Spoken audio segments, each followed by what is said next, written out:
coming on the first conversation cast for Hustle Legal. You know what I'm saying? This our first one. You our first guest. You know what it's hitting for with us. All right. And look, you know, I want to ask about the family, how everybody doing with the COVID, because I know y'all turned up out there in the 8th. Man, this Georgia, you heard me? We ain't on no type of lockdown, no mandate or nothing, you heard me? I see y'all on the news, boy. Y'all acting bad. Little baby had the compound packed like a pep rally last night, you heard me? Who that? Little baby. Come on, the baby man. was at the compound last night. Yeah. I heard. I remember you telling me about Moneybag Yo was out there, and it was live out there. Yeah, that whole thing out there crazy, man. Interview today, legal money. I know what it's hitting for. Yeah. All right, you ready? Yeah, we good. Snap a little snapshot of that. Yeah, so you know, on this little podcast is real more, I call it a conversation cast, where we just having a conversation, talking about, you know, the war zone, coming out the hood to getting this legal paper and just doing something different, you know what I'm saying? Ducking a whole bunch of years and ducking death. You get kicked off the streets, and you got to have a plan A, B, and C now. Oh yeah.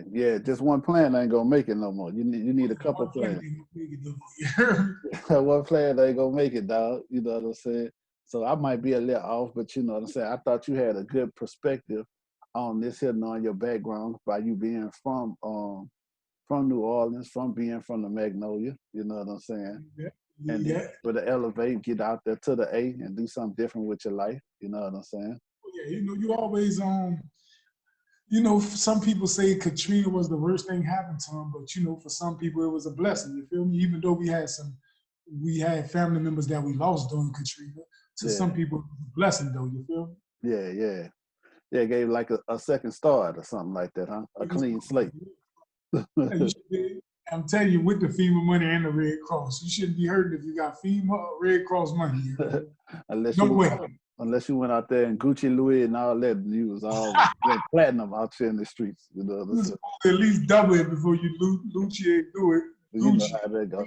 So shit, I met you here in BR. So you got people in BR too, though, right? Yeah. My grandfather and my grandmother originally from Baton Rouge. Okay.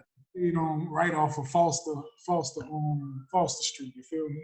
So you right around up in that Fairfield and. That's what it is. Addison and Foster area.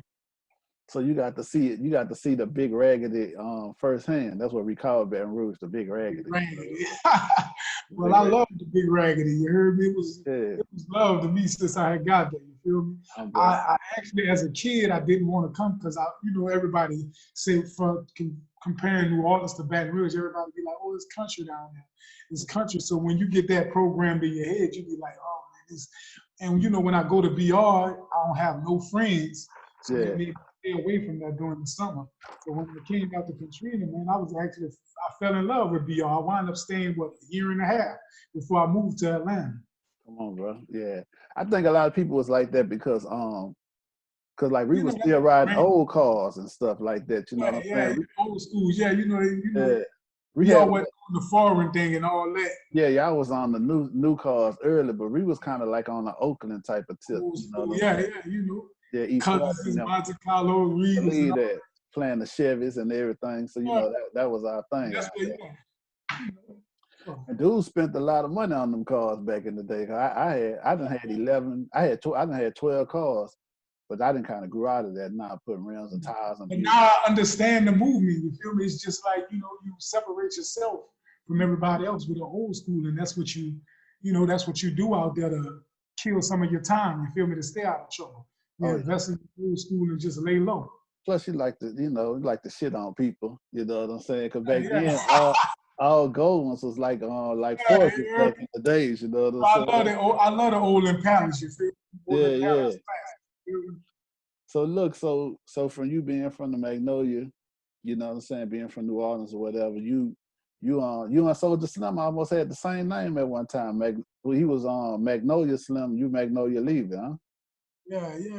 Everybody from our neighborhood always wanted to rep that Magnolia thing, you feel me? Yeah. So that's just separated because we felt like we had the best rappers at that time. So we had to be like, oh, if you ain't out the Magnolia, you ain't spitting. And you can't get that Magnolia name if you wasn't no spitter, you feel me? Yeah, yeah. Well, so were you was signed to Cutthroat, or y'all just affiliated, or what? How you was? Just affiliated, you know. Slim was like one of them type of people. He didn't have official like contracts or nothing like that. He was just like, oh, you rocking with the movement, you part of Cutthroat, Yeah. and he stamped you. You feel me? Mm-hmm. I actually was my first debut was gonna be on the Cutthroat Committee compilation. So happened, you know, he got taken out before that. You feel me? But Yeah. you know, it was just a whole movement. Cutthroat was just different neighborhoods and everything. Slim was one of them type of people. He was able to squash beefs and everybody could hang around each other and be considered a family when he involved. It seemed like it seemed like the movement of Cutthroat was about to really take off after he left No Limit. You know what I'm saying? Like kind of like how Juve had UPT, how BG had his thing. You know what I'm saying? But as much proper notoriety and shit that he had, it seemed like he would have really like took off. Like, you know what I'm saying? You know, he had just got he was just in the process of getting the money forwarded to him and everything for signing on the compilation deal. And at that time, it was Koch Records. So, you know, that was basically considered independent back then. Yeah. And, you know, you get your bag beforehand before you turn over the music. Mm-hmm. And he had just turned into music, and I don't know what Koch did after that. But, you know, a lot of stuff got leaked. And, you know, it was all kind of rumors and everything. You know how that is. Once you gone, you ain't there to speak for yourself, and other people got to speak for you. You know, it's kind of made Miss Linda kind of bitter. So many people was reaching after her, and you know, doing whatever they want with his music and his things. So it kind of made her don't even want to deal with nobody and trust nobody. Yeah, yeah, I feel that. So, see how it is like to be from an area where you know nobody don't mind letting that iron loose. You know, you got a lot of hustlers and shit, but yet it seemed like a lot of people took the legal business serious. Like I heard in another interview you was talking about when you was you assigned to Smoked Out Baby Nephew, or you was affiliated with Smoked Out too? That was BG Derek. I was like, you know, since I've been young, I ain't gonna lie to you. See, I have 3 uncles that was in the street prior to me being out in the neighborhood. So that alone, I was kind of good with moving how I want to move. Because my uncles were the type of people had, you know, a name in the street. So too many people, it was like iffy playing with me with record label stuff. You feel me? Yeah. Because you know, if it wound up spilling outside of the studio, it ain't just like it's no pushover. My uncle and them really in the streets. You feel me? Yeah, so yeah. That kept me kind of like from being caught up in contract stuff and shit like that. You feel me? That's a good thing. I was around a lot of dudes who had, I ain't gonna say a lot, but I was around quite a few dudes, especially in my neighborhood, who had paper, but they ain't never like ever make that transition to doing nothing legal with it. Like, you know what I'm saying?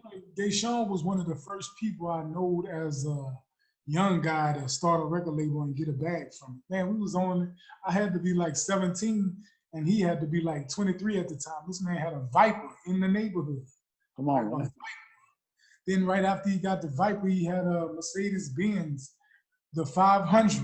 Like, man, this man really was, he's still getting paper right now for Smoked Out because it's still on iTunes and everything.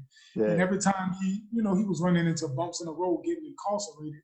But every time he come home to a newer bag. Of people looking up the old Hot Boys, and his song pop up as the old Hot Boys. Lil Derek and Smoked Out, because Lil Wayne and Juvenile did a song for his compilation on that album. Yeah, I ain't gonna lie, that when we got turned on my block, you know, from the park, 38th Street roof. When we got hooked on to that Smoked Out, I ain't like that hard, especially that one with I think all y'all was on there with Wayne and Baby. Yeah, that was my song. Yeah. And then it was ironic that you was on the song. You used the whole verses on that. Baby, give me the keys. Baby, give me the keys. Yeah. Let me get the keys to the truck and see what's happening. Yeah. Anybody that ain't there was a Smoked Out song that they just converted over. Oh, okay. Anybody that ain't heard that Smoked Out, y'all need to go check that. Pull that up on YouTube. Pull that up on iTunes. Yeah, Smoked Out Records song. You gonna know it. After you could check out Undisputed with Chaotic and Lil Derek. I'm on a couple of those songs. Yeah. And I just been everywhere. I'm on a couple of BG mixtapes too. What's the song that you on that Smoked Out? Cause that was kind of crazy. That was one of my favorite songs. I'm on Uptown Stunner, Real to Get Real, Let the Real Be the Real. And a couple of songs on there. I just can't remember offhand right now. Yeah, me and my homie Rocky, I had a I think I had a Cutlass back then. We used to ride around bumping that bitch all the time. Little 6x9s used to be tapping in the back. You know what I'm saying? Yeah. That was our shit though. Yeah. So yeah, that's something that I thought like New Orleans had that's similar to like Florida, to Chicago, to New York. Like y'all was able to like California, like, you know what I'm saying? I'm gonna be doing this here, what we normally do, but you know, I'm gonna go get some paperwork and start this business. I'm gonna make sure I get some money out of it. Like even when I was coming down there with you, or man, you start hooked up, I saw like how Skip had all like the little food shop and different stuff. You know, like we were kind of slow. I think as a whole, Baton Rouge, we kind of slow to that type of movement. You know what I'm saying? I don't think y'all slow. I just think it's y'all population play a part in that also. Well, we up now on it, but I'm talking about like back then, that could be a thing because we ain't see a lot, you know what I'm saying?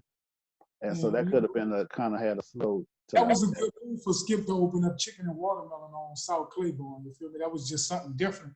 He actually inspired a couple of other people doing that also. Yeah. Because he wasn't just relying on rap. Mm-hmm. And how it was with you and Wacko? That's how you met Jules? I know you and Wacko were cool back in the day. Man, me and Wack, we grew up together. You feel me? From scratch. You feel me? Wack was actually off the post before me. Wack was hanging with Killer Stone and Gangsta and all of them. Yeah. And when Gangsta was on Willow, Wack used to always come to Willow Street. So that's how me and Wack got so tight. Yeah. And you know, Wack been like a get money type nigga. You feel me? He used to always have a 95 Air Max and shit like that. If you could look him up, you'll see him on pictures with gangsters, you know, with Gangsta and Hot Bees on them, all dressed up and shit. Like he was one of the first young niggas out there getting money hustling. You feel me? Yeah. So I just wanted to cling to him to find out how he was getting money. So you know that built me and his friendship. Yeah. And then you was able to overcome a little situation in one of his cars too, and all that, huh? Yeah, you know. Yeah. And you know, shit just be crazy, you feel me? You know how that. Nah, I know you had put it in the song. We ain't got to elaborate on it and shit, but you know what I'm saying? That was, you know, a lot of people don't bounce back from that, you know what I'm saying? Yeah, a lot of people don't bounce back. What you say that again? About when you got hit, you know what I'm saying? A lot of people don't. Yeah, you know, I got hit 5 times, you feel me? And Wack was just like that for me when I got hit. You feel me? He was one of the first people to show up. Jizzle showed up. A lot of people come visit me when I was in the hospital, you feel me? But Wack is my right-hand man, you feel me? He never let me down in no situation, you feel me? Okay. So I gotta be the same with him, you feel me? Mm-hmm. Yeah. How old you were when that happened to you? I had to be like about 26. Yeah. 26. That's a lot of time. You're like a young 50. You get hit that many times, my G. Yeah. I was a big boy. They slimmed me down. You heard me? Yeah. They say slimmed it out. I had 150 staples in me. You heard me? Oh. Yeah. I moved. I had the bullet left in me. You feel me? I was, you know. Yeah. But you know, a real nigga gonna bounce back anytime. You feel me? That's how it's supposed to be. That's what happened to my homeboy though. He got hit in the stomach, and the doctor told him one of the things that saved his life was his gut. You know what I'm saying? Yeah. So you know what I'm saying? I done trimmed it down, though. I had to get right. You know, in Atlanta, they wear their shirts tight. You can't be walking around with a 9-pack in Atlanta. Come on, man. Like you on clump. You heard me out here. You ain't got the skinny jeans on, huh? No, I ain't doing the skinny jeans. Oh, you know, out here, everybody on their Terry Crews shit when you go in the club out here. Yeah. Who's out there that be having this shit? They have them mediums on, man. You need a large, dog. Mediums, yeah. You need a large, dog. Yeah, but nah, that's what's up though, man. You know, and so let me see what I got on here, man. You know. But nah, man, you got a decent story, man. Like I told you, I think you need to tell your story, man. You know, especially being around so many people, being able to. You say you used to record that with Wayne and them too, huh? You used to battle Wayne back in the day. 33 St. Charles, you know, that's where everybody used to go at. A lot of people don't know it's a hotel now, but it was on the third floor on 33 St. Charles. And that's where just, you know, everybody go at to meet up. and just hang out with Baby and Fresh and all of them and hear the new music from the Hot Boys. I think I was actually there a couple of songs, but I know one song that I was there for sure, the Rich Niggas. That song there was, you know, it was just a good feeling to be around during that time, you feel me? And plus, you know, Stunner had all the whips, you feel me? And man, Derek get the keys to anything he put down. Derek the type of person, as soon as he put that key down, Derek get that key.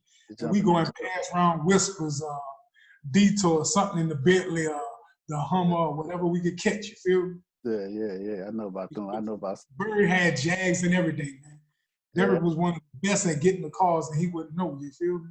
Mm-hmm. Like, man, Derek could pull a Jag out, we'll wash that thing in the garage, and then we'll head on down and just be riding with the top off. Everybody looking like, man, who them little niggas is in that, you feel me? Shining out there, bro. I'm telling you, man, we was internet bound, you feel me? Buying fake rollers off the internet, everything. Come on, man. It'd be a whole different thing if they had social media back then, huh? Oh, man, it would have been a whole different story. Well, man. What you been watching the Chronicles with No Limit? You seen some of that? Oh yeah, I saw some of the Chronicles.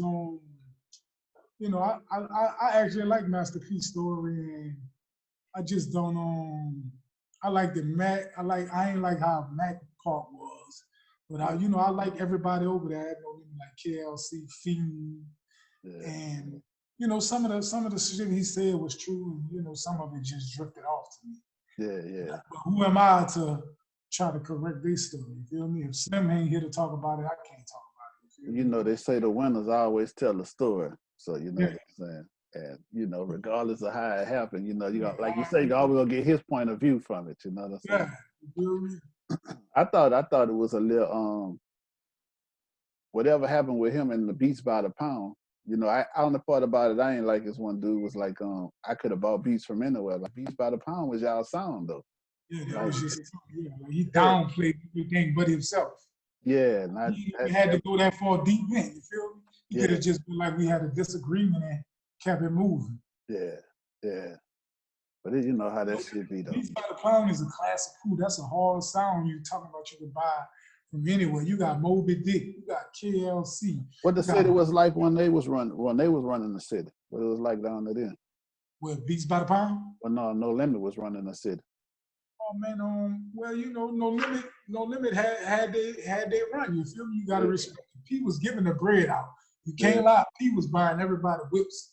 Like I knew a couple of people that was on the label from Gambino family. My partner Fino, Reginelli, and these dudes had Camaros the same year No Limit was popping. That was the year they called us. Yeah, these dudes had Escalades, like that.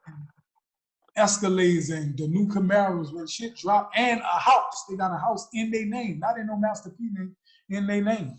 Yeah. But you know, that was right before Cash Money was taking off. So, you know, that's why Reginelli and Turk really don't get along because, you know, Reginelli had got put on like good. So Turk was like, man, you feel me? He felt some type of way about that. You feel me? And they bumped heads later on down the line, but you know. Yeah.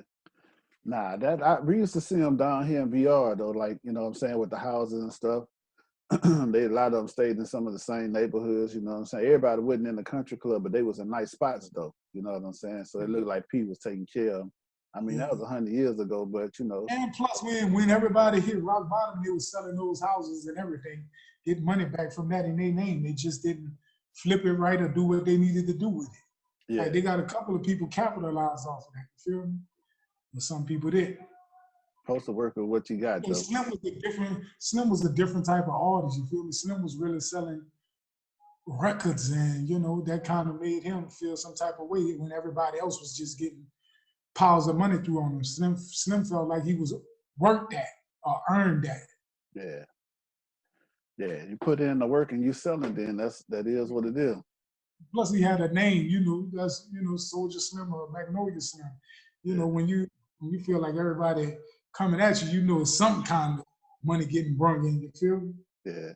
That's another thing I wanted to touch on. Like, I always had this thing, like, it's always kind of messed up when the big dog get killed, like the front man. Like how Soldier Slim got killed in y'all case, like how Biggie got killed.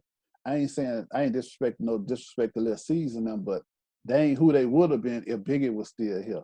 like the dudes from with Doe B. Like if Doe B was still here, who T.I. signed, like I always think about like all the dudes they could have pulled from the hood. They could have traveled the world, like Lil Snoop. Like, you know what I'm saying? And then like when that dude get killed, them dudes don't never really like get that moment that they would have got. You know what I'm saying? You know, she gotta get her camera time, man. You know what I'm saying? But yeah, so I always think about that, like in the case of like with Soulja Slim, like how that happened. You know what I'm saying? Like y'all still, you like in your case, you was good, but like a lot of people, they ain't get to move around like how they would have. That's why I was able to do, you know, I still get a little backlash or whatever because I was so independent. You feel me? I always was a hustler and a working type person. You feel me? I ain't got no pride where I'm hiding that I worked or I had a job. I'm always gonna be like that. You feel me? So I always had a different option. Plus, my daddy was military. You feel me? So you know, that instilled something different inside of me. You feel me? Yeah. But you know, a lot of my partners didn't have their father figure inside of their house, so that weighs a different part too. On Yeah, how that make a big difference. I hate to hear a dude the same age as another dude call a nigga my son. Like that just aggravates me. Like, you know what I'm saying? No, that's my little son right there. Like, oh man, come on, man. Knock it off, man. You know what I'm saying? But I feel like, you know what I'm saying? I know dudes do need some you know what I'm saying, need some grooming. You know what I'm saying? So you might have to groom your partner, but don't disrespect them and call him your son though. Like, you know. Yeah, I think that kind of whack right there though. You know. You down bad for even allowing that. If somebody, and you just standing up there while dude talking about something. Yeah, that's my little son, right? You gonna introduce the dude as your little son? Like, come on, man. But you know, it's a crazy time right now. You know, like money outweigh everything right now. Yeah. People just they're going for anything now. If the person got money, they just like, oh man, he got money. That's how we rocking with him. Yeah. Like, nah, I come up in a different time and a different cloth. You feel me? I'm cut from a different cloth. Like if you was in paperwork or any other, man, you're not coming around. You couldn't hang around. You couldn't come around. You couldn't be seen. But now it's just like a new little wave. You feel me? Now you got the 6ix9ines of the world running around, shoot videos in front of Nipsey Memorial and all kind of whack ass shit, man. You know, that's because it's the internet and trolling, and it seems like to me people pay more attention to trolling than the real deal now. You feel me? Yeah. Like versus clicks and you know and views and stuff like that. You know, you put out somebody like who I can say you got a person. I'm gonna just say this person. I'm gonna say Fiend, who been thorough his whole career. But you put up a 6ix9ine next to Fiend, you'll get more clicks on 6ix9ine than a Fiend. And you know, it's I call it like the both sides of the hand. All right, because like you know, your underhand is light, your dark, the top of your hand is dark. So, like they say, it's a merge of the suburbs and the ghetto come together. That's how the internet and all that grow. But the suburbs come with more money, so it's kind of like their ideology kind of takes over. Yeah, because you know the internet, their ideology is taking over, and plus the internet falling for whatever now. Anybody can say they're independent now, and their dad could be a doctor, and you never know. Because you never seen this person in person. You just basically basing everything off the internet. Well, Rehab made Legal Money Clothing remade a shirt that said "No corny shit," and there's a lot of corny shit that go on. That's, you know what I'm saying, that's tolerated. No corny shit, like, you know what I'm saying. And it's a lot that go on right now that people just accept, and like you say, because of money, because of popularity. You know what I'm saying? For whatever the reason may be. The whole internet thing, like, man, I be seeing shit on the internet. If I don't like something, I'm gonna stroll past. I'm not one of those type of people that get in the comments and be like, man, this shit garbage, or this his shit, this and that. Like, man, I actually saw somebody recently say something about, had a comment on the interview that I did. I'm not addressing that on the internet. Yeah. When we see each other in person, then we could check each other's temperature then. Yeah. There'd be a lot of internet shit going on, but when you see a person in person, it'd be, oh man, give me a hug. You feel me? Let me take a picture, man. You know I ain't mean nothing by that. You know what I'm saying? The crazy thing is about the dudes who actually admit that they was doing it for the likes. They was doing it for the clicks. They don't mean no harm. It's like, come on, man. You like love and hip hop. Like, you gonna disrespect yourself for that little 5 minutes of fame? I used to be like, you know, where I react a different way, but now I'm just like, man, I'm glad about to trick me off the street. You feel me? Yeah. Because niggas will walk you all the way to the edge and then call the police. Yeah. And be like, oh man. Like, not only call the police, but film you too. Yeah, I'm telling you. This is off the chain. But there's another thing, like I look at it, like to me, it ain't no disrespect in yourself to get out the kitchen. Like, you know, they're saying, like they said, if it's too hot, get out the kitchen. Like, man, if you ain't built for it, or if you don't, even if you wise up and you say, well, man, I don't want to get messed up. I don't want to get caught doing all this time. You know what I'm saying? Like, I'm going to make a move and try to do something else. Then go on with that before you get yourself fucked up. Because once you become a rat, or once you go all that, you trapped in that. Yeah. Yeah. One of those situations can cause you a whole bag, you feel me? Or you wind up blowing some of your bag on that situation. Or trying to stay out of the mix when you could have stayed out the mix from the gate. Yeah. But you know, you gotta look at certain situations, you feel me? If you see somebody that's scratching the scab and ripping the scab up, and you see it's gonna be a problem, you might as well go ahead and get to it. if they just playing with the scab, trying to get some views and all that, don't even involve yourself. You feel me? Not even worthy, because you gonna get hit. Everybody gonna be paying attention to what y'all saying now. Mm-hmm. And, you know, anytime, and most of the time when somebody say something off the internet, they don't really do that. It just be for the talk, you know, to stir up shit. Well, like the young dudes down here, they say, why you do what it is. The young dudes down here, they say they call it putting insurance on yourself. Like when you do a whole bunch of talking on the internet, letting everybody know who you beefing with. So just in case you slide by and then go with your move, that the world know that, oh man, I was beefing with such and such, you know what I'm saying? Yeah, that's how they playing the game. There don't be no big steppers offline. It be big steppers online. Yeah. But you know, it's a lot of foolishness going on. Another thing we was talking about, I heard you talking about, was like you'd have been around dudes like Wayne and all of them, you know, millions of dollars, but yet you don't find yourself trying to be the same person as them. Like, well, you gotta have all of what they had. And I learned that early in the street. Like, you know what I'm saying? Like, as long as I stay in my lane, I get my paper and I make my paper work for me. I ain't got to do what everybody else doing. You know what I'm saying? Yeah, and you know, it's a process. You feel me? You got to move at. It's a marathon and not a race. You feel me? Yeah. I just started learning that. Shout out to Nips, you feel me? But marathon, not a race. You feel me? I learned that. It took me a minute to learn that though. Mm-hmm. But you know, a lot of people be so infatuated with big houses and big cars and all of that. Like, man, you can have 3 cars. You can't drive all of them at one time. Yeah. So what I need cars for? I'm gonna take my time and get this car, then I'm gonna move to that car, and I done had a big house before and I actually got the house and was worried about furnishing it up, putting furniture everywhere in it. Like, I ain't really need that many rooms. One of the rooms turned into a clothes room. I just go up in there and drop clothes in it or whatever. Like, I really, if you got a three people family, you don't need a 5-bedroom house. Yeah. And it's just big. It's unnecessary. Believe me, my house ain't that big, and right now I got a clothes room. They ain't got nothing but boxes and shit in the room right now. I ain't never had no furniture in this. Yeah. And then being lucky for me, when I did have my eye on that, I bought at a good time. I had purchased the home when the stock market crashed, you know, during the recession. Yeah. And I wound up selling. And then I bought a property in a different part of Georgia, and that's how I made out. That's how I really wound up on top. It was, you know, just a hop of fate. That's how I really got ahead. You feel? Well, let's talk about that legal money switch that you made right there. Like, how, you know, what made you jump into the real estate? Like, because that's what everybody's trying to get on right now.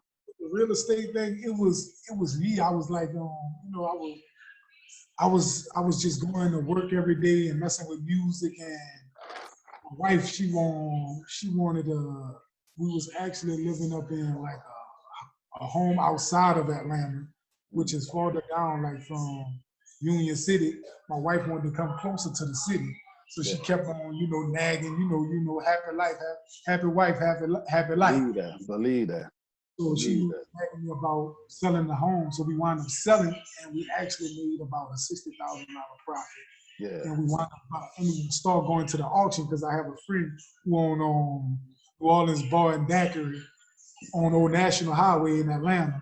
He owned, the name of his own restaurant is on New Orleans Bar and Daiquiri on Old National Highway, and he was already doing homes, purchasing the homes and doing rental properties. Okay. So he put me on it about the auction thing. So I just started going to the auction every Tuesday, every first Tuesday of every month. And that's when I learned like you could get a house for $20,000, and then you might have a property with land. You might have two properties on one land, and that's what happened with me. We hopped on a property with two houses on one piece of land. So from now on, we started renting the back, and then we started renting the front, and then we wound up purchasing another home. So I just been sitting comfortable for that, but you know.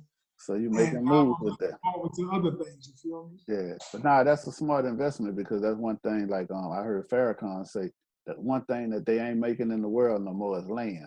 So if you can get your hand on land, you can get your hand on property. You know what I'm saying? That's a good way to go. Like I ain't being no hypocrite. Go ahead. Go ahead. What you saying? No, I'm saying I ain't being no hypocrite about the hustle, because right now I know dudes out there multiplying instead of adding with the money. But eventually you gotta have an out point, like you gotta have a goal, that because ain't nobody ever survived. That's what the whole legal money clothing is about. Ain't nobody ever survived the long game with the hustling. So sooner or later you gotta find something that's legal. Why not put it in the real estate? Not, you know, my man, he just merge out of that lane to get in the legal lane. Yeah, you know what I'm saying? But you got to have a plan, because everybody, you know the saying, everybody, once they get caught up, man, I was just about to do X, Y, and Z, man, I was just about to do this, I was just about to do that, you know what I'm saying? So sooner or later, you got to do it. Yeah, you got to start putting your money into the studios, or putting your money into the whatever the business is that you're going to do. You can't be scared to go broke, you feel me? Like, I'm one of them type of people, like, if I see something and I want it, I'm going to get it, you feel me, by any means necessary. Once I pull it off the lot, it's off the lot, it's mine. You can't take it away from me, you feel me? Everybody gonna know, like, oh, he went cop that. He went got this. Like, I don't know what happened after that. I'm gonna get up and work for mine every day, you feel me? So I'm living my life day by day. I ain't worried about if I'm gonna make 100,000 a day or 100,000 more. I know I'm gonna make enough to enjoy my life today. Yeah. Nah, that's a principle. You gotta go for it. Like ain't no reward without no risk. You know ain't no reward without no risk. Yeah. And if from where we from, you could come up from anything. Yeah. We from Louisiana, is one of the poorest states in the U.S. So if you can survive in Louisiana, you can survive anywhere. Yeah. Nah, that's real. That's real. So that's real. You know what I'm saying? Nah, man. That's what's up, bro. I ain't had a whole bunch of questions, you know what I'm saying? You know me, I ain't a professional interviewer, you know what I'm saying? Good, I see you rocking that New Orleans versus everybody though, huh? And you already knew. You heard me, legal money. You heard me, legal money. Yeah. Make sure you get your apparel up. You can follow on Legal Money. Yeah, follow on legalmoneyclothing.com. But yeah, man. Another thing that you taught me too though was like a lot of dudes that you see in the background with dudes who rapping and who traveling, they ain't got no money. Like back in the days, it used to be like, I remember I asked you when you told me, like, when you was like, man, yeah, I rap I've been with Juvenile and all of them, I've been on the road. And then I was like, well, man, why you ain't on the road now? You was like, man, I got a family. I got to take care of mine. Like, you know what I'm saying? Right now ain't my time to be in the light as far as rapping. You're like, man, they got dudes out there ain't got no money in their pocket, but they on the road. And I didn't, after you told me as time went on, I started to see that, like, dudes just out here, I ain't got nothing. You know what I'm saying? The club and the women's scene excites some people, you feel me? As a teenager, that was a good look. But as a grown man with a family, that's not a good look, you feel me? Yeah. The money that you're getting for staying on the road, you probably spend that out just staying on the road. You got to buy clothes. That's why the whole t-shirt and jean thing was made up by cash money. Everybody wanted to save money, so they started rocking t-shirts. Yeah. So trying to be able to have something in their pocket so they can rock t-shirt both. If you away from your family all the time, your wife might got a mortgage, or your girl might have a mortgage, or rent she paying. You got to send them something home too. And if you ain't the main artist at that time, you ain't cleaning no bag like that. And you got to wait for whatever artist you're traveling with to take care of business. It ain't like you just out there and you getting booked for a show, he getting booked for a show. Yeah, that's his money. That's his money, yeah. And he might decide to pay you this money, next week he might don't decide to pay you. Then what you gonna do? You got an attitude on the road. And plus, you know, with no money, you don't have no verse. When you don't have no money, you don't have no verse. You don't have no say-so if you ain't got no money. And I just felt like I couldn't just let nobody talk to me any type of way. Yeah. So with that, I'm a roll. Because if you ain't got no money, you ain't got no verse. Like my homeboy used to say, pressure bust a pipe. You could be out down the road being caught a whole charge on anything. On anything. And you know, you that person. Yeah. When the baby get caught on the bus, go ahead on, my brother, that's your baby. Go ahead on, take that and get bound off. Like if you got no paperwork, then you might take that lick thinking it's gonna be gravy. And then when you get to court, you got a court attorney lawyer. Like, how that go? And even look out for you like you thought it was gonna look out. Look out for you. Don't go to court, don't go to burning lawyer. Yeah, over with for you.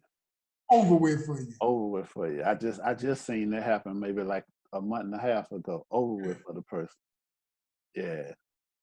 Court appointed lawyer, that's like going to walking holding hands with the judge going to court. Yeah. I'm gonna put you in the back here. Yeah. Oh boy ain't got no say so. He finna let that roll. He might be trying to catch another favor himself. He might say anything. You know, they swap me out. You know, and then you know, I've been looking at everybody, you know, talking about voting and all of that. You know, it's good to get out and vote, which you know, everybody need to get out and vote for the president. Yeah. We also got to pay attention to district attorneys. Like them the ones that's giving us, them the ones that's over sentencing people that look like us and giving us the most time. District attorneys. It ain't the president. You ain't never saw Trump in no courthouse. You ain't never saw Barack in no courthouse. Yeah. If we can get Trump out the White House, Mike can get him in the courthouse to take some of these charges that he's ducking right now. You know what I'm saying? Yeah. You feel me? Yeah. But no, you're right. Because back in the days when people used to talk about all that voting, like they'll be like, don't just vote for the top, vote for down the thing.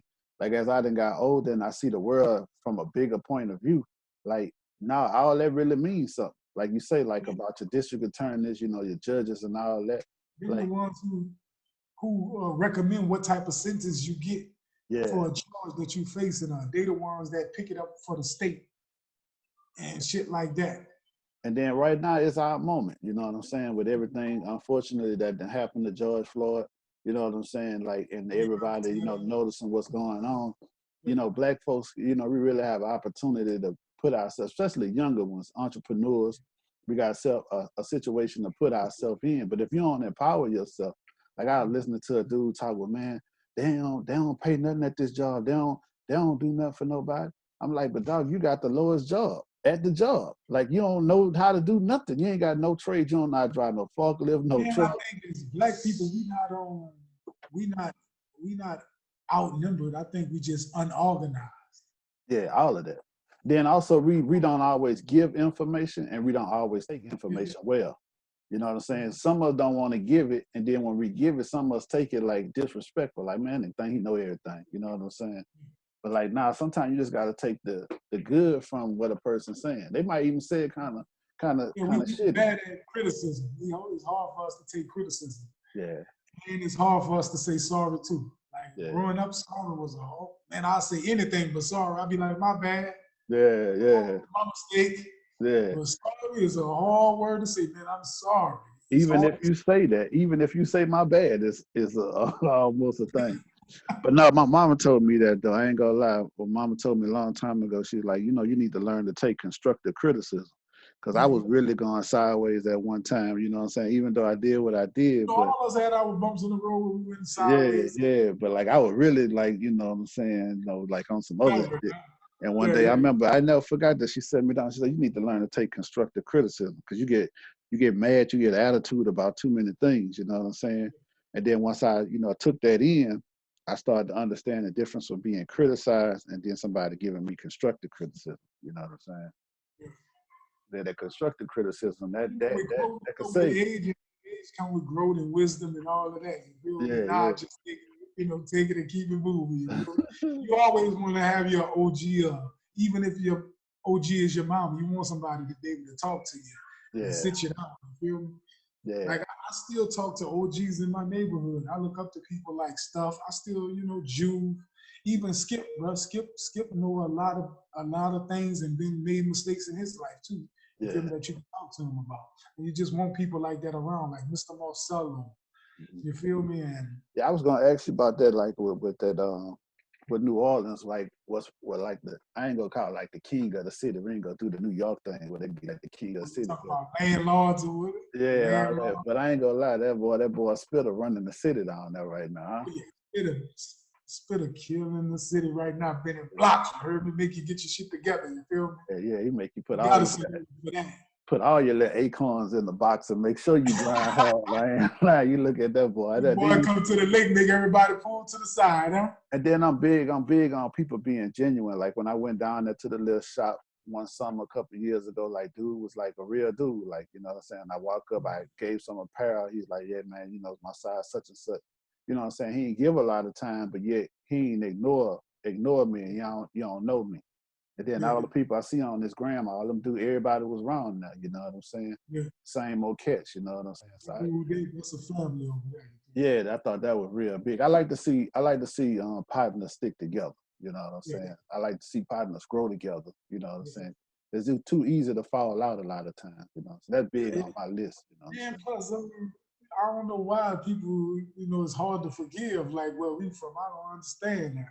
Like, man, I'm to the point where I can forgive. If we had a disagreement, it's over with. I think sometimes it's because only sometimes one person make it out the hole, and it's still kind of like that down here. So we don't know how to like, you know, squash it and then let it roll back and like, man, you know something, I'm gonna come back and get old boy because like that's my people. You know what I'm saying? Yeah, real. You know that cancel culture real down here, boy. Then you know some people be assuming and miscalculating your situation being better than theirs. You feel me? Like, no, I don't be worried about that. You feel me? I'd rather cherish the friendship than worry about what you have or what you accomplish or some shit like that. Because I know one thing, I can trust you because we've been neck and neck broke before. You feel me? So I know we had the same struggle. It's just getting you to believe that I ain't trying to misuse you or use you in a certain way. Because everybody using each other, but we all really need to use each other. Yeah, we do. And it's just about the perception. Everything is about how it's perceived. You know what I'm saying? We need to use each other, but not use each other as it's used. I just was talking to an artist recently, right? Like he's a big artist for the city, but he was like it was another young artist, and I was like, man, I told a young artist send me something, and I was gonna get him to get on it, right? But he was like, for a certain price, he'd get on it. I'm like, what do you know, why is you worried about charging a youngster, which you know he don't have no money? Like, why would you charge him for that? And you see he on his grind. Maybe you'll get that from him later down the line. You're supposed to give him that alley hoop, you feel me? Yeah. Any artist from my hometown, from whatever, the city, the state, or whatever, if I can help him, man, he'll go alley hoop, put the ball in the air. He might slam dunk it and come back to get you later. Yeah. But see, once you ain't never been given that alley-oop and you ain't never been in the presence of an alley-oop being thrown to the next person, you kind of like there's no artist that's just ain't doing nothing with it. You see this man on the grind. Yeah. Like you see him grinding. Like, man, I'm giving him an alley-oop. Yeah. If it's gonna take a verse from me for him to get stamped or whatever, he'll go to first, man. That's done in the same day. I don't care about money. Like money, I don't move for money. Yeah. I move for love. Bro. Like I say, dog, that's just like the word ignorant. You tell somebody, man, you ignorant. They feel disrespectful, but the definition of ignorant is not knowing. You know what I'm saying? I know it. They take it a whole nother way. Yeah. So like what you're saying is that's true, but they look at it like, no, man, I'm in position. I put my time in. I got to get paid for everything. You know what I'm saying? But like you say, sometimes you don't charge somebody that's on the come up. Like that shit will circle back around to you. You know what I'm saying? Back to you down the line. You're gonna get more love from love. That's how I operate. I'm operating off of love right now. I ain't operating off of money. Money ain't moving me right now. Yeah. It's cool. I'm good with what I'm at. You feel me? I ain't really tripping. But that's another thing though. Like I was telling some little young dudes maybe about 3 weeks ago. I'm like, man, whatever you do, man, you got to get you some money. Like, you know what I'm saying? And I ain't saying like stuck out here in the street, like cause these little dudes really, they weren't no street dudes. They wanted to be street dudes, but they weren't street dudes. You know what I'm saying? They got a little job. I'm like, man, sometimes you might have to work that overtime. Sometimes you might have to go in on them days because you need money. Like whatever it is you trying to do for yourself, you can't do it with no money. You can't sit there and always ask for a favor. Sometimes you got to put some bread in your pocket and drop your own bag on what you're trying to do. You know what I'm saying? When you go to dropping your own bag, other people gonna see it. And they respect it. And they respect it, and then they'll do more for you because they see you spending your own money. That's just how I see it. Yeah, that's how I see it too. Like if I see somebody working, I'm like man, I just was telling the artist, like, man, I get on the song, I'm gonna promote it myself. Yeah. But you got to be willing to go to the studio and get on the song. I'm not about to babysit you. Yeah. Like, I'm gonna make my move regardless. Because I already know what's in my head, what I got wrote down. I gotta do this. Now either you gonna come along or you just gonna fall to the wayside. Yeah. You know, there a lot of people been coddled, man. You know what I'm saying? So they don't really know how to like put in no work. You know what I'm saying? And one thing to work, and then there's another thing to know how to go about working. You know what I'm saying? And then you gotta look at they look at materialistic things and be like, you're supposed to offer them certain stuff. Well, you got this, you got that. Well, you don't really need me to invest in myself. You need to put the bag behind me. Like I'm gonna take my hard-earned money and just dump it on you, and you ain't even working at that. You just want me to just give it. Yeah, I know. A local dude got dropped for that. They was taking care of him. You know what I'm saying? And give him jewelry, put a watch on him. You know what I'm saying? Spend money on a feature, spend money on a video. And dude still wanted more, you know what I'm saying? He wasn't grinding behind his. And so shit, they were like, ain't nobody signed, so they had to let the situation go. You know what I'm saying? So everybody gotta work. Ain't nobody getting nothing for free. Man, when I'm at the house, man, I'm thinking of my next move. Yeah. My next move. Yeah. Right now you winning with the content on the internet. Yeah. You can drop a single, TikTok. Everything is independent now. Ain't no way you should be able $300 a month, just enough. Yeah. That adds up. $300 a month add up. You start out at $300, then you keep it moving. You go from $300 a month to $300 every 2 weeks. Then it go from $300 every week. Yeah. Then you're in the house. You whooping ass then. But you got to be willing to. You got to be able to climb the mountain. You got to take the stairs. You got to be willing to work. You know, we got coming up. We about to drop we're gonna drop the movie Choices. You know what I'm saying? This on the second movie that I done did. This is a real movie though. Like, you know what I'm saying? I'm already writing on the third movie right now. You know what I'm saying? We about to start doing this here content. Capping right now. We trying to do a little something. And we got the Hustle Legal campaign that we putting out. That's what all this about, this conversation cast. It's just about talking to people like yourself, constantly trying to move on, like put a different mindset in. I think people, like you was talking about earlier about social media, they just kind of stuck on seeing material things. Like that perception looks so good, but it ain't real. Like you done seen behind the curtain. I done seen a little bit behind the curtain. So you know it's fool's gold when you're looking at that. You feel me? It's fool's gold, man. It's like we falling for anything. Like, you feel me? We falling for anything. For 5 seconds. You falling for it for 5 seconds because you want to. Yeah, you know, and Baton Rouge, we got this big thing where we flash out. We flash out on everything. We're going to flash out, but man, you be losing. I just don't think I'm just not that type of person like to rub something in somebody's face. So, you know, they using the excuse now, this for motivation use only. Yeah. Like, nah, I'm not about to do all that, man. Nah. Plus, I don't want you seeing everything I got. You know what I'm saying? Because really, what I have is nothing compared to where I'm trying to go. Yeah. So, you know what I'm saying? So why would I, do all that? Plus, I just ain't built like that. Like you say, cut from an old cloth. I'm cut from that same fabric. You know what I'm saying? Like, that just ain't what you do.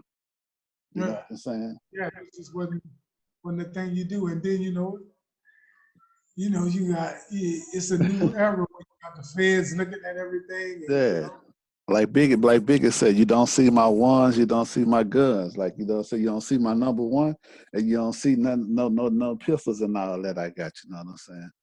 But I don't know. Like you say, it's a new era. It's a new thing going on out here. I like the internet though. I like the internet because we get more millionaires every day because of the internet. When these women, the internet ain't bad. It's not the internet ain't bad. It's just what the way they use the internet sometimes. Some of the stuff. Like I ain't against none of that. Like I love my city. Like Baton Rouge, I want to put on for the city. A lot of people be like, man, why you worry about Baton Rouge? Because I think Baton Rouge got enough talent. We got enough ingredients to have our own thing, just like how New Orleans got its own thing, like Dade County got their own thing. We got it. You know what I'm saying? We got Boosie, we got Gates. You done been in the studio with Gates. You done vibe with Gates. You know what I'm saying? After Katrina hit, I was recording over there about Gus. At Gates in them studio. Yeah. So, and I still keep in touch with Gus. I keep in touch with Gates. Well, for Gates got the OG round, them OG Movie Black. Yeah. That's Magnolia. Man, Gates out to Magnolia, man. Come on, man. Shout out to Gates, you feel me? And Boosie in ATL right now, you feel me? So Yeah. I might see Boosie every now and then in the mall and shit like that. And plus, I pretty much see Dunk a lot too. Boosie, I think that's cousin, right? Yeah, that's his cousin. One of my partners is cool with Dunk, so I see Dunk a lot. Wayne, my partner Wayne, hang out with Dunk a lot. Yeah, I know Dunk. We got a little relationship. We all cool. You know what I'm saying? Dunk got a good spirit. You feel me? Yeah. Dunk made a good 360 with himself. Yeah. And Louisiana move around together out here. We different. Yeah. So we move around like on the same type of time. You feel me? Yeah. That's what's up, bro. That's what's up, man. It's a lot of good to come out here, man. It's a lot of things. You done taught me some things. I miss going to Katana Mall and shit like that. Man, Katana Mall shut down. They closed. They talking about Amazon finna buy that thing, man. Damn, bro. I miss Katana Mall, boy. That used to be the mall for the weekend, dog. Yeah, that was we used to have another mall called Bon Marché, and then Katana was the new mall. So everybody's kind of, you know what I'm saying? So now everybody out on Blue Bonnet. That's kind of like down here, it ain't like some of the big cities where it's like being regentrified, but at the same time, it's almost like the beginning process of it. Like they letting everything kind of get dilapidated on one side, and they building up everything on the other side. You know what I'm saying? Yeah. So like if you had some bread, like to invest in something, it can happen right now. Oh yeah, I'll be looking on the internet. I'll be seeing y'all have some properties down there, some foreclosed properties and stuff like that. Yeah. But if I do decide to move back, it'll be in Baton Rouge. I wouldn't go nowhere else. You feel? Yeah. I ain't gonna lie. I always thought that Baton Rouge got better food than New Orleans too, though. You know what I'm saying? Yeah, man. I'm one of the few. Oh, now I done taste your mama gumbo. You heard me? Your mama know what she's doing. You feel me? Mom Dukes get it in. You feel me? Come on now, I'm gonna tell her that. I'm gonna tell her you said that too. You know what I'm saying? You forgot I went with you when we well, I think that was Jodis that was in town, huh? Yeah. And your mama put some gumbo for Jodis and JoJo and Kid. Yeah, we took it down to the city. Yeah, took it to New Orleans. Yeah. And I took them 7G balls too. Yeah, on the low though. Yeah, Yeah, I know what you're talking about. Yeah. Talk that shit, you heard me? Yeah, how we live a life. I'm gonna let you. My grandfather from Baton Rouge too. I don't want him to run up on me the next time I'm down there. So I'm gonna let you go ahead on with that Baton Rouge. Cook better than New Orleans, you heard me? Hey, bro, ain't too many people gonna agree with me, but I had to throw that out there. Hey, I miss going to the city since the pandemic, though. You know what I'm saying? Yeah, the pandemic got everything. Yeah, me and wife used to steal a weekend down there, man. I can't wait till next year. Hopefully it'll be over by next year and we get us a good Mardi Gras, Essence. Yeah. Because I miss Essence this year and everything. Well, I figure by the summer it'll be straight, though. I think, they're trying to make sure they run Trump all the way out that thing, man. You know what I'm saying? Boy, they gonna run it. Man, that man better cut them stimulus checks or something. Yeah, I'm waiting on them to drop too, though, because like I ain't gonna lie. That's was all that, huh? Well, when they come to apparel, people go crazy when they get that free money, though. So you know. Yeah, so it's a thing, though, man. But now my homeboy, he was talking about this new little venture. My man, 30 Visuals. He was my videographer. He been talking to me about this next little film we're gonna do, and he gonna put something into it. We're gonna try to do it a little bigger.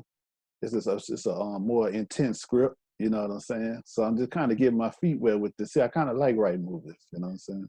You gotta let me get a preview before you drop it, and then I'll send you some of the little things I'm doing. I'll preview you some of mine also. You feel me? Yeah, that's what's up. Shit, that 1994 documentary. Yeah, we can come out there and shoot a scene too, though. You know what I'm saying? Yeah. Whenever you ready, you feel me? You know it's open house to you. You heard me? Everybody can't come to the house. Hey, but you know you got the address. You know that's love. I appreciate that, man. Pull up game different from everybody else. I'll let you get in that thing. Get your Denzel Washington on in that thing. Get your Equalizer on in that thing. If I let Equalize on, right? Yeah. Well, man, you know I ain't gonna hold you, bro. I appreciate you being our first guest on the Hustle Legal Conversation. Hey, y'all now tuned in, you heard me? Legal Money Clothing, you heard me? Already, man. Already. It's Magnolia Levee, you heard me? Follow me at MAGNOLIA LEVVLEBEE. Yeah. Magnolia. I love it on YouTube, man. Check out some of that music. I know you ain't been dropping that, but man, that music hard though. You're gonna find out. I took a little snippet of something and used it. You know what I'm saying? So. You already know. You know it's love all the way around the board. Anything you need from me, just hit me. You got that direct line. You feel me? And what that dude told you though, you might find your artist, man. You know what I'm saying? You know the game enough. I don't really want to do manager. I just want to help other artists coming from out of Louisiana. Yeah. And I just don't want them to run into the same situations I ran into with my career. You feel me? Yeah. If I can help an artist, I'm willing to help them. You feel me? But they got to be able to move around too.